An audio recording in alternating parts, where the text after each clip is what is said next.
Okay, welcome back to another video, my first one for quite a while. I'm playing catch up on these vinyl vids because these pickups here, there's 5 altogether. I've got 3 records and 2 CDs. I'm basically playing catch up in the sense that I didn't do a vinyl or a music pickup vid last month, so we're almost in July, so these relate to May. So behind the times, I'm sorry about that. If you like watching these vids, then normality and frequent regularity will resume. Eventually, just every now and again I'm prone to laziness and busy. I always say the same thing, but it's the same for all of us. We all know the score. So, 3 records, 2 CDs, and as ever what I'll do is I'll put a link in the description box below. And if you've never heard of these artists, I mean there will be a few you've heard of, but you know, if you maybe just want to refamiliarise yourself with them, I don't know, maybe you know a little bit about them, but not too much. Maybe you've genuinely never heard of them. Then check out the links in the description box. I'll put a song somewhat at random. Obviously, I like it. But a song from each album in the description box, and you can check it out. And yeah, but sometimes, you know, I like so many songs, it's really hard to choose one. So don't necessarily think they're the best songs. It's just maybe one which, at that particular moment in time, I thought that was a good one to use. But if you like it, then of course check out more stuff and maybe support the artist. You know, go see them live, buy their records, buy their CDs. You know the drill. Used or secondhand, do what you like. Copy them. Does anyone copy anymore? Who copies? It's a waste of time, isn't it, downloading? Because of streaming and all that kind of stuff. Does anyone because if you go back, gone off a bit of a tangent here, but if you go back like a few years, as recently as a couple of years, but especially 5, 6, 7 years ago, I was downloading a lot, you know, torrents everywhere. I don't mind saying that because everybody did it at some point. And I was still buying original records as well. But in this day and age, it seems so redundant downloading things for free when you can just stream it. I mean, all right, usually you've got to pay a subscription, but even things like Spotify is free, isn't it, to a degree? I mean, it comes with all the ads and stuff, but yeah, downloading music, who's doing that anymore? Not me, says I, but maybe you do. Anyway, that was unnecessary, completely unnecessary little rant or sidetracked. So the 3 records, let's start off with this one. Now this is a popular band, a really popular band, and that's an understatement. But this is a great example of a band whose hits I'm aware of, but I've only just started listening to, and I find that a lot as I get older. I think it kind of goes hand in hand with age and maturity, really. But I'm going back, and I'm really, I guess, investigating their albums thoroughly, not just listening to 1 or 2 tracks, the big hits that I'm familiar with, but going back and really figuring out and trying to understand why they're a big band. Why have they had so much success? Why do people like them? What songs do they like? And all the rest of it. Sorry if I keep touching my glasses every 5 minutes. They need tightened. It feels like they're going to fall off. But this band is a classic. It's a British stroke American band. It's Fleetwood Mac. Now, this album is called Rumors, spelt correctly, I hasten to add, with the U, the U on there. So, why is it? I mean, Americans and Brits, again, same language, changing spelling, obscene. Sidetracked again. But yeah, an excellent album from 1977, I believe. I think it was recorded late 76, but released the actual album in 1977. As I always say, please, you know, accept the apologies for any glare. It's just the way the monitor or the screen is situated, and that coupled with the sun, the reflection, it's going to happen. So some great songs. Now, I love the start of the album. I'm not saying that it ends poorly. It doesn't. It's a really strong album. But starting off with Secondhand News, going off into Dreams, then Never Going Back Again, Don't Stop, which everybody will know, Go Your Own Way, everybody will know that as well, I'm sure. A really strong start to a record. And like I say, it finishes well as well, the second part of it. But just a really nice, strong start where most people will probably grip you instantly. So yeah, Fleetwood Mac, it's one of those bands a bit like, I'm trying to think, if you go back maybe last month or the month before, or maybe it was the month before that, I can't exactly recall. It may have been a couple of months ago.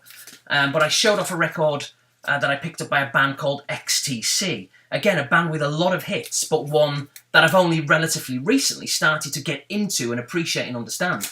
A bit like Fleetwood Mac. A bit like what I was saying just going back a minute or 2 ago, of figuring out, you know, a lot of why these big bands are so popular.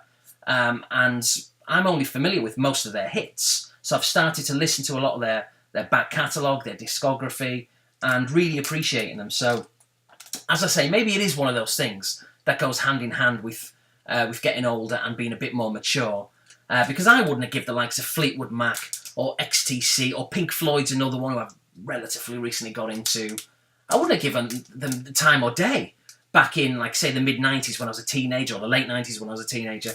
Just wouldn't have done it, even up until a few years ago, so it's only now. But I've always liked the odd song, like things like Don't Stop and Go Your Own Way. Everybody likes that, come on. So, yeah, Stevie Nicks is, I mean, she looks great, even now. I think she's like 70 now. Lindsey Buckingham, who I really know, obviously, for Fleetwood Mac, but when I think of him, I'm sure he won't appreciate this, but I think of Holiday Road, the song that he did, which was that on a Chevy Chase movie back in the sort of late 80s? Really catchy, really cheesy, but I really like it. And yeah, but I've got to be honest, when I think of him, I don't think of Fleetwood Mac. Well, I do, it obviously comes very quickly. But really what comes first is Holiday Road.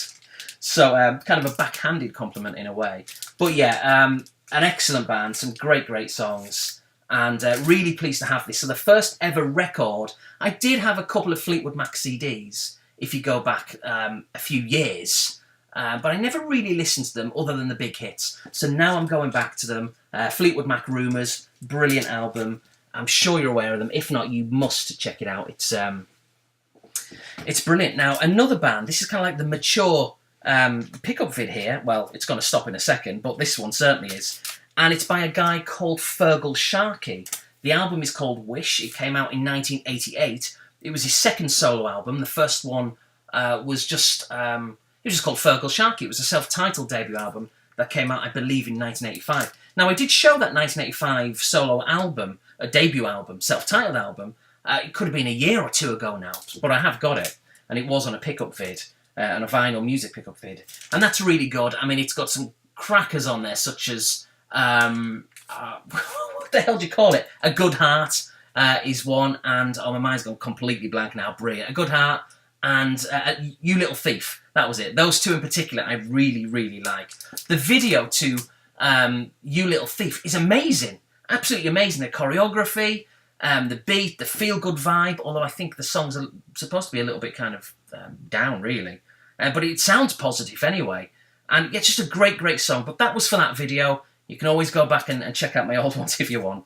Or just type You Little Thief, Feargal Sharkey into YouTube. Brilliant song, brilliant video. I absolutely love it. But this is an interesting one because his first album was relatively successful. Remember, of course, Feargal Sharkey was in a band called The Undertones, who were a punk band, kind of a new wave punk pop, if you like. It wasn't as hardcore and in your faces like the Sex Pistols, but it was that kind of era. Famous for Teenage Kicks and My Perfect Cousin. Wednesday Week spring to mind. They've got loads and loads of songs. Very popular. And the Undertones actually, funnily enough, reformed in the very late 90s, but without Feargal Sharkey. And really, how many bands reform with a brand new singer, you know, and are successful? Not many.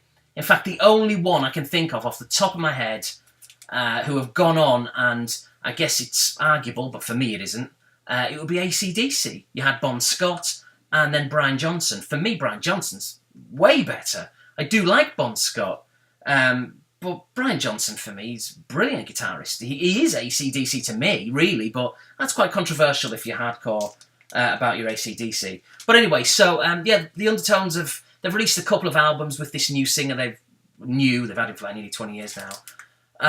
But I've never listened to them because I just don't see the point, because the Undertones, for me, are the original band from like the late 70s to the early pushing mid-80s with Feargal Sharkey when they had all their big hits.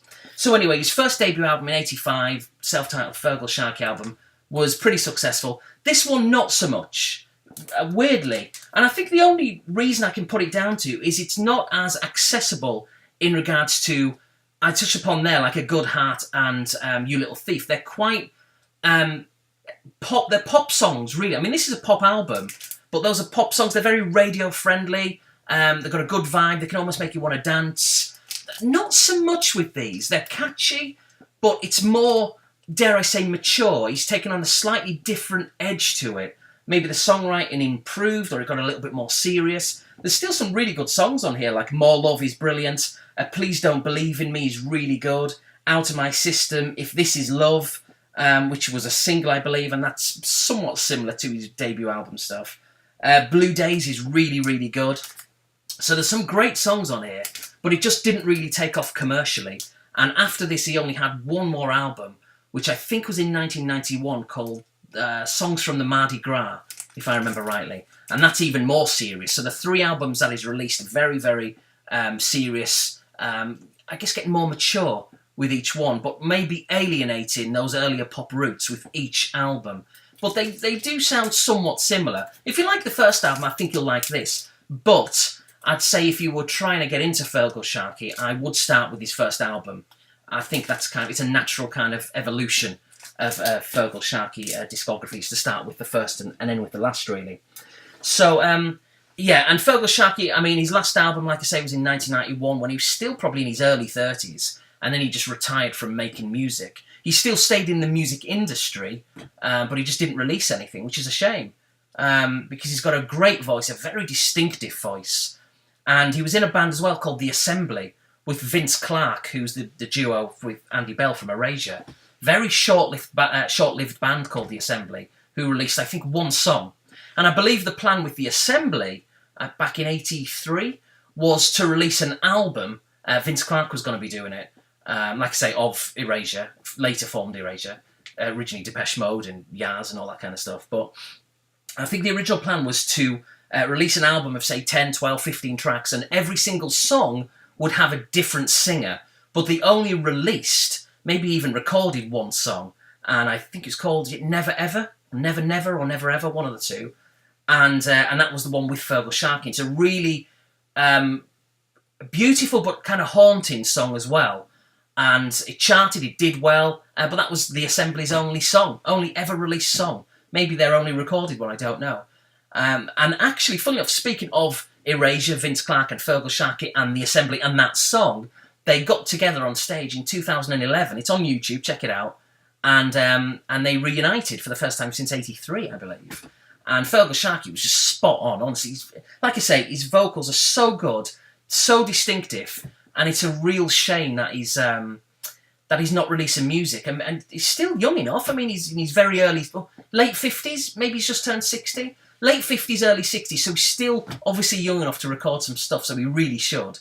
And it's not like he disappeared from the public eye. He was there or thereabouts, writing books and this, that and the other within the music industry. He just didn't actually release anything. Anyway, I'm not his agent, so we'll move on. But Fergal Sharkey, The Undertones, brilliant stuff. Absolutely love it. Right, the next one is an interesting one. In fact, I'm just going to take a little bit of a sip, like I always do in my vids. Criticise everyone else for doing it. I can do it, that's obviously fine. So this is a really interesting one, because this album came out, I think 2014, I'm looking at the back here. Yeah, it came out 2014. Now, I'd never heard of them up until I bought this album late 2015. Sorry, I didn't buy it. I've only just recently bought it. But I started to listen to it online, probably late 2015. Only just recently picked it up. And I was a bit surprised because I instantly, and this is a clear intention from this band, it's so obvious, but I instantly thought, man alive, that basically sounds like it's been ripped straight from the mid-90s. It is basically Britpop. It is Britpop Mark II, Britpop 2.0, call it what you will. Maybe call it Britpop, that's kind of catchy, isn't it? But yeah, it's Britpop 0.2 or 2.0, 2.0, all over again. It's like the mid-90s, it's like the late 90s. It's a tribute, it's like a love letter, if you like, but a modern band. This is their debut album. The band is called Superfood. And this is, I mean, I talked before about being reflective. This is a highly reflective front cover. It's glossy, it's shiny. It reminds me of those foil badges from like the Panini football stickers back in the 80s and the 90s. You know, you get your club badges, your club crests, and you could shine them and they'd be reflective from all angles. And that's what this is like. I really like it, actually. It is quite nice. So, yeah, the band's called Superfood. I think there's 3 or 4 of them in the band, a female guitarist. Why not, of course. And it's basically, honestly, the very first track is called Lily for Your Pad to Rest On. And it's an interesting one because it doesn't just rip off, or is a tribute, if you like, to Britpop, but there's so many bands it incorporates, a love letter to many bands, to that genre, really. So it would be so easy to release an album and to go, oh, let's just make it sound like Oasis, or let's make it sound like Blur. But it does more than that. As I was saying, Lily for Your Pad to Rest On is basically a tribute to Gomez, if anybody remembers those, with their very distinctive kind of sounds, computer sounds that they make throughout their songs. So that's them to a T. You've got elements of the likes of Cooler Shaker in there, Oasis again to a degree, Blur for sure, menswear very much prevalent, I detected, and then things like Cast and well, you name it. It's a real glowing tribute. Like I say, clearly they grew up on that. But looking at their pictures, I'd probably say I'm about 10 years older than them. So not that it matters, but just trying to give you paint the picture a little bit. So maybe they were. I doubt they were teenagers in the mid-90s. Maybe they were. But who knows? I think they're probably a little bit younger than me. I'm in my very late 30s. So I'd say they're probably in their late 20s, give or take. But yeah, so Lily for Your Pad to Rest On, You Can Believe, Superfood, which is the name of the album, of course, and the band, is also a track number 3. TV, Mood Bomb's really good. Don't Say That, Right on Satellite, some really good songs, and almost each one pretty much sounds like a different band from that era, yet they all manage to sound the same. If that kind of makes sense. So if you like your Britpop music, definitely check this out, because I think you will undoubtedly instantly be drawn back to the mid to late 90s. It's a clear influence. It's undisputed. So check that out. Now, speaking of Britpop, we're going to move on to the CDs now. I've got 2 CDs here. Now, that's kind of Britpop 2.0, the new wave of Britpop. This is the original wave of mid-90s, and it's a band called Ash, and it's 1977. Now, this is also a promo edition with that gold writing, which is printed on the booklet. So there's nothing I can do about that. It doesn't bother me, whatever, whether it's promotional or not. But I like how it says, must be returned on demand of the record company. Like, are they going to respond to this video and ask for it back? Because if they do, I'm going to demand that they give me a fee. It's part of my contract. I don't think they're going to ask for it back somehow. So yeah, Ash 1977. In case anyone's curious, 1977, it was called that because I believe all 3, I know they latterly got a 4th member, but all 3 of the original band were born in 1977. I'm pretty certain that's the case. That is certainly the case for Tim Wheeler, the singer. And also because they're big Star Wars fans. So I remember reading an interview back in NME or the Melody Maker in around about this time, I guess.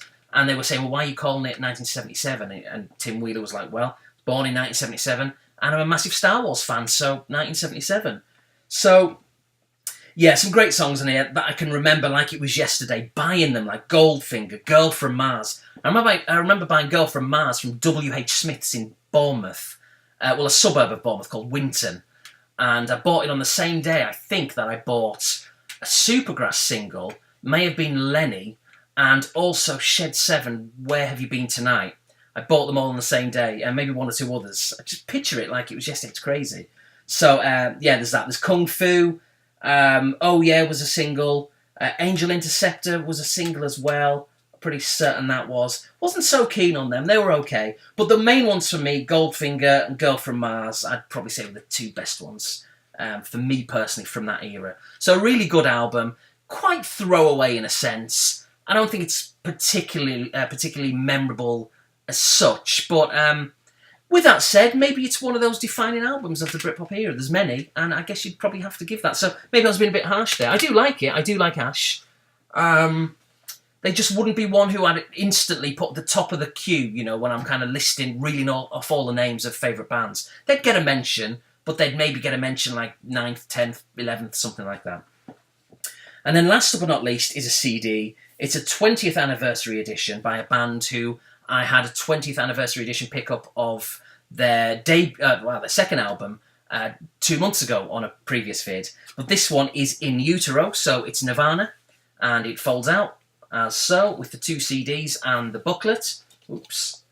There we go. Now, In Utero is a brilliant album, but it's quite sad, really, because obviously this was their last full album, their full proper album. I know they had Unplugged in New York, which is amazing. Some really, really good songs on there. I mean, I'll save this talk for that video in the future when I buy it, or buy it back. But for me, Oh Me, their cover of Oh Me, I think with the Meat Puppets, is so amazing. So brilliant. I absolutely love it. My favourite track, I think, from that unplugged session. But this is quite sad, really. It's quite sad, it's quite haunting, because obviously it was his last, Kurt Cobain's Nirvana's last proper album, and you can really tell in the lyrics, of course, but also in just the songs. They vary so much from being very kind of stressed out and distressed to very vulnerable, very angry to very mellow. So you've got something like Tourette's, which is full on in your face, and then that follows up immediately on the album with the last track of the album, which is All Apologies, which is a very kind of apologetic, well, no pun intended there, but putting him in a very, very vulnerable position, showing how kind of shy and reserved he was. But you'd never guess that from the previous song. You know, then you've got something like Milk It, which is quite in your face, or something like Scentless Apprentice or Heart-Shaped Box.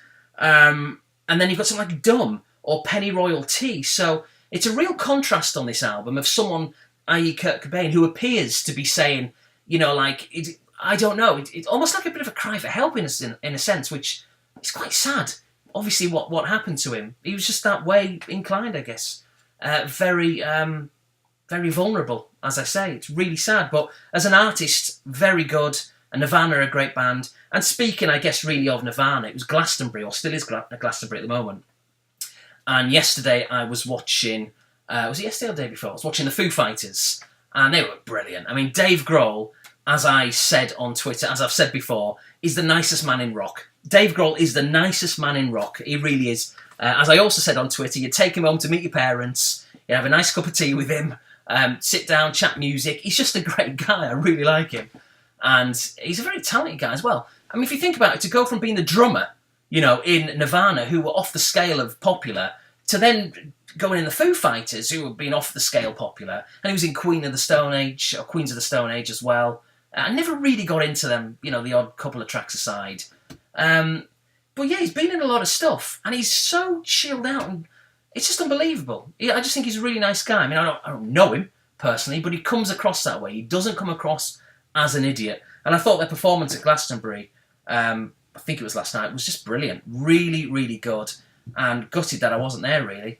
Maybe one day I'll get to see them and get to see the Glastonbury Festival. But that's all for the future. Doesn't help that I'm in America, so I may have to wait quite some time before we start going there regularly. So there we are. There's the 3 albums. We've got Superfood. Go through it again. We've got Feargal Sharkey and Fleetwood Mac and Rumors, which is just brilliant. And like I say, Stevie Nicks is just awesome. She really is. In fact, my sister's going to see Stevie Nicks next week, I believe. I think Tom Petty and the Heartbreakers are headlining, and Stevie Nicks is one of the guests. I think as well, there's a lot of thinking going on here, that it's at Hyde Park in London. I think that's what she was telling me, but whatever. Again, I'm jealous. I'm always jealous of people seeing all these big acts. But then again, the last one I saw was Radiohead, and I did a video for that, and that was only like 2 months ago, 3 months ago, whenever it was. So it's not like I never see anyone, so I should stop whinging. And then Nirvana, brilliant album. By the way, I should say as well that this has got a load of B-sides, bonus tracks. There's the original album and the remastered version. So, yeah, really, really good tracks, good album. And then Britpop, the real deal Britpop, not a remake like Superfood have done, but it's still good. So check them all out. There'll be a link in the description box to a song from each album. And, yeah, you may discover someone new, or you may, I don't know, you may end up being a big fan and buying their stuff. Who knows? Anyway, thanks for watching. Until my next record vid, which will be next month, sometime, maybe quite early on. We'll see. Thank you for watching, and I'll see you later.